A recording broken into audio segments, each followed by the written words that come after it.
Alors, bonjour à tous. Aujourd'hui, on se retrouve pour une petite recette de gaufres sucrées qui pourra s'adapter à plein de petits goûters, desserts qu'on peut aromatiser un peu au gré de nos envies. Donc, je vais vous montrer les différents ustensiles Tupperware que je vais pouvoir utiliser pour cette recette. Alors, tout d'abord, j'ai ce saladier-là que j'ai depuis un petit moment déjà.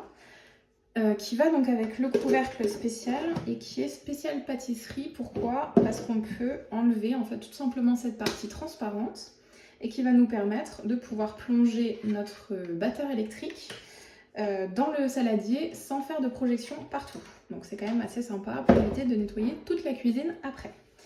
Ensuite, je vais pouvoir utiliser ce pichet doseur, donc très simple d'utilisation, qui permettra de doser n'importe quel liquide en millilitres. Ensuite, on a également le 7 en 1 qui permet de séparer de la même façon les jaunes et les blancs. Donc avec un petit ramequin, on vient poser l'ustensile ici et de la même façon, même système, on va pouvoir séparer les blancs et les jaunes très facilement. Alors ce 7 en 1, je précise également, même si c'est pas le but aujourd'hui, il fait presse agrumes, donc pour le petit jus de citron, jus d'orange le matin. Et il fait également zesteur. Donc on pose le zesteur dessus et il a une petite graduation sur les côtés en millilitres également. Et il bénéficie d'un petit couvercle. Donc on peut remettre son petit couvercle, le mettre au frigo, conserver une petite préparation. Et il a également un petit bec doseur et verseur sur le côté.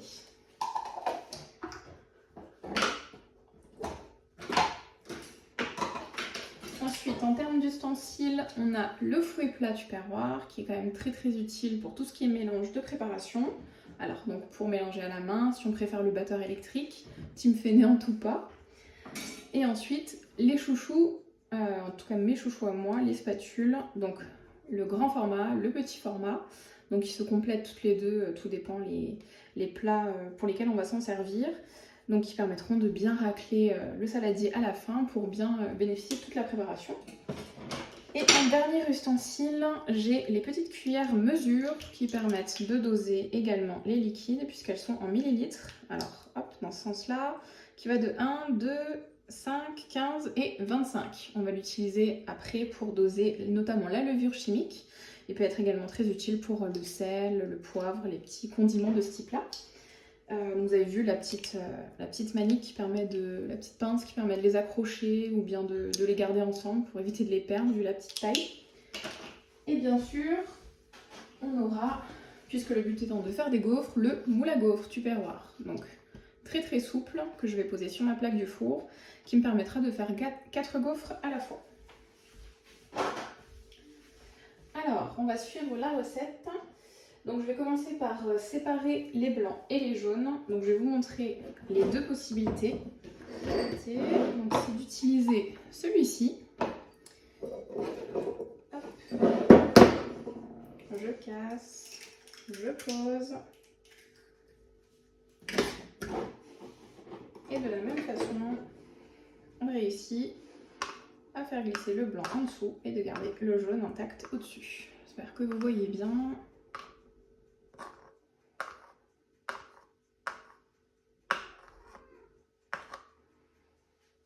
Et voilà, mon deuxième.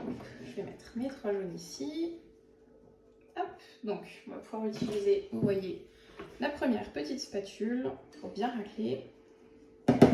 En 2 temps, 3 mouvements, il n'y a plus rien. Hop. Donc j'ai mes jaunes d'œufs, je vais rajouter du lait. Donc il me faut 250 ml de lait. Je vais doser dans mon pichet, juste ici. Alors il est bien parce qu'il est à la fois graduel extérieur mais aussi à l'intérieur pour permettre de ne pas bouger la tête dans tous les sens. 250 ml. Parfait. Je verse. Ensuite,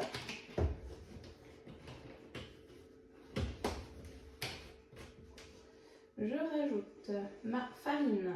Alors 175 g de farine. Je pèse sur ma balance.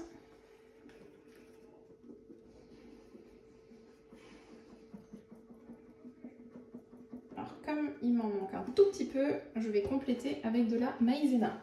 Si vous voulez, c'est une petpetite astuce pour vos pâtes à pizza, pâtes à crêpes, pâtes à gâteau, donc ici pâtes à gaufre en l'occurrence. On peut remplacer par la maïzena, ça apporte un petit peu de légèreté et puis ça dépanne toujours si jamais il nous manque quelque chose. Donc un peu de maïzena, ensuite du sel, une pincée à l'œil, hop là, et 5 ml de levure chimique. Donc là je vais prendre ma petite cuillère, c'est celle-ci, hop, la 5, je la détache. J'ai déjà un sachet d'ouvert. Mettre ma petite cuillère dedans, hop. Essayer de bien la remplir, peut-être faire comme ça.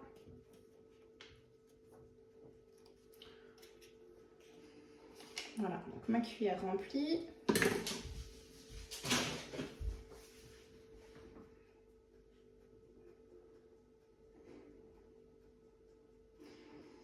Et il me reste le sucre à mettre, donc mes 75 g de sucre. Alors je vous avoue que j'en mets toujours un peu moins, parce que je trouve souvent que c'est un peu trop sucré. Mais vous faites comme vous voulez, soit vous suivez, vous testez et vous aménagez ensuite. Je vais mettre à peu près 60 g, voilà. Donc là, j'ai ma petite préparation qui est prête à être mélangée. Je vais la mélanger une première fois, je vais ajouter mon beurre fondu ensuite. J'ai déjà mis mon beurre au micro-ondes, je vais le faire fondre. Donc je vais utiliser, comme je vous disais avant, le couvercle. Donc j'ai enlevé, vous voyez, la partie transparente, puisque je vais me servir alors, de mon fouet plat pour celle-ci et j'utiliserai le fouet électrique pour monter mes blancs juste après.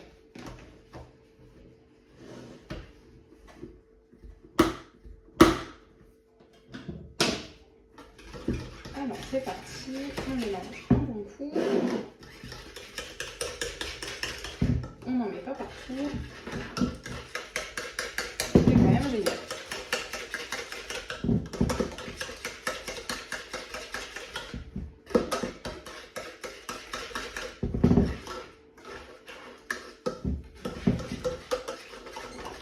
Quelques secondes pour mélanger.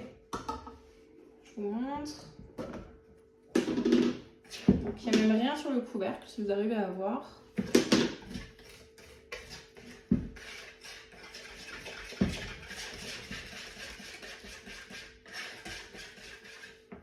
Je vais faire fondre mon beurre au micro-ondes.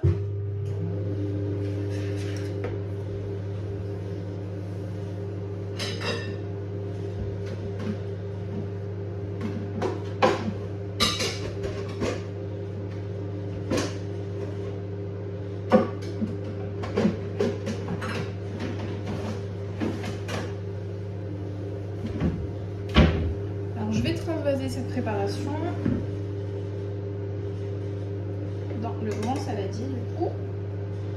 Hop.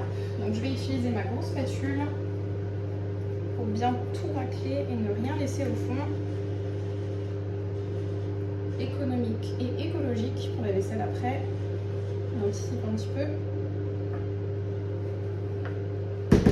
Impeccable.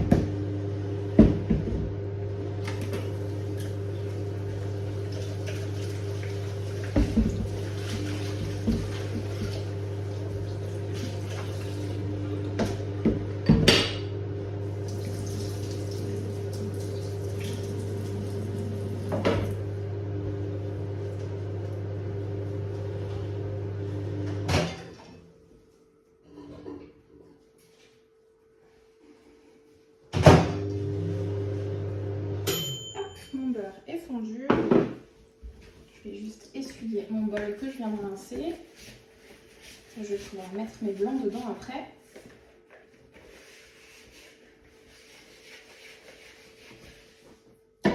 Et voilà.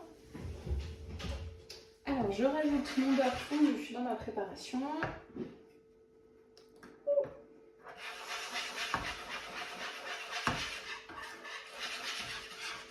Alors j'ai pris un bol simple, puisque comme vous le savez, je débute et je n'ai pas encore le pichet micro-cook, que je pourrais utiliser donc pour faire fondre à la fois mon beurre, aussi mon chocolat et plein de petites choses au micro-ondes bien plus facilement puisque c'est plus adapté. Vous voyez que sur mon bol j'ai pas de anse, donc c'est à dire que je me suis un peu brûlé les doigts, alors que sur le pichet du coup j'aurai la anse qui me permettrait de ne pas me brûler, donc c'est quand même assez sécure et encore plus pour toutes celles qui cuisinent avec les enfants.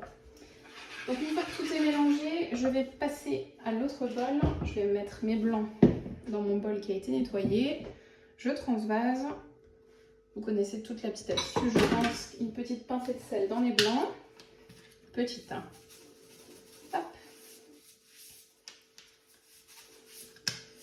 Et ensuite, je remets mon couvercle, toujours sans la partie transparente.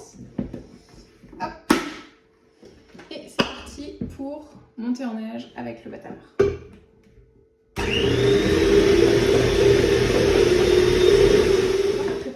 Je vais réutiliser ma spatule, donc je vais essayer de les incorporer assez délicatement parce qu'on sait toutes que les blancs c'est très fragile, donc on va essayer de faire attention à bien les mélanger.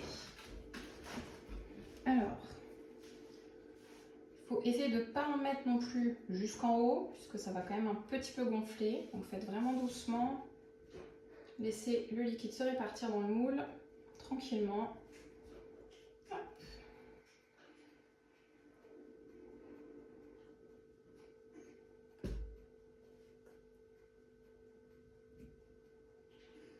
Un petit peu quand même ici et un petit peu ici.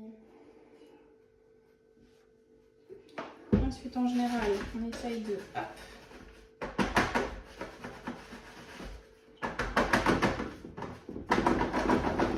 rajouter un petit peu quand même, j'en ai pas mis assez, vraiment léger hein. Hop. N'oublie pas que ça va gonfler de toute façon. J'ai mis partout.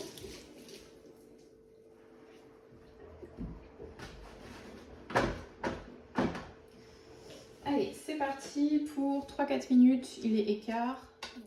Alors, je vais vous montrer les petites gaufres. Alors, c'est pas 3-4 minutes de cuisson, pardon, c'est 11 minutes environ. Ça dépendra toujours bien sûr de votre four. Donc, voici ce que ça donne. Donc, tu peux avoir sur sa recette, nous conseille de les retourner, c'est-à-dire je vais les prendre et je vais les mettre sur ma plaque de cuisson, enfin sur ma grille de four plutôt, pardon, pour les laisser encore griller, notamment de l'autre côté. Donc, attention, c'est très très chaud. Je vais prendre mon moule, je vais le retourner. Ici, on va être un peu délicate, voilà. Et je vais la remettre 3-4 minutes. Et pendant ce temps, je vais remplir mon moule avec le reste de pâte que j'ai. Pour faire, voilà, je viens de sortir mes premières gaufres du four. Après donc l'heure de cuisson, première de 10-11 minutes et deuxième de 3-4.